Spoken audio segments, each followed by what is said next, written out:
Global warming becomes personal when I think, when I see what's happening in the world and I see the rising temperatures and I feel it. I'd like to say how basically simple the science of global warming is and how uncontroversial. Well, you take a tray of dirt and you put it in the sunlight and it absorbs the sunlight, which is electromagnetic waves in the visible range, and they're absorbed by the dirt and the dirt heats up. Now, normally once the dirt heats up, it starts to lose some of that extra heat. It loses it in a variety of ways. It can lose it most commonly by just heating the air above it, which then rises and carries that heat away from the dirt. Earth's gravity holds the air to the Earth, so if it rises here, it's going to bring the heat to some other place on the Earth. It doesn't go to the moon, it doesn't go to Mars, it's stuck on the Earth. So any heat that is transmitted from the Earth to the air is still in the Earth, is still in the whole system and has nowhere to go. The only way the Earth loses the heat that comes from the sun is by re-radiating energy out into space.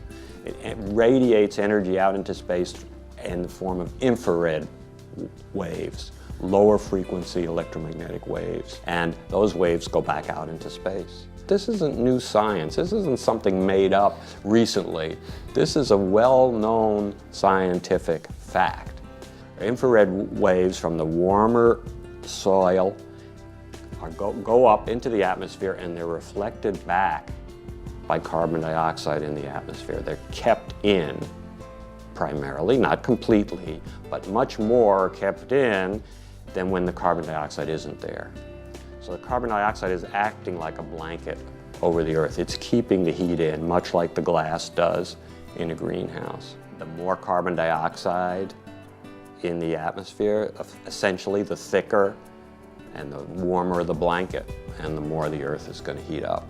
So when we increase carbon dioxide, well, it's now increased since historic levels by about 1/3, and it's headed to double. And the more carbon dioxide, the more heat is kept in, the warmer the surface of the Earth is going to be, the warmer the climate is going to be.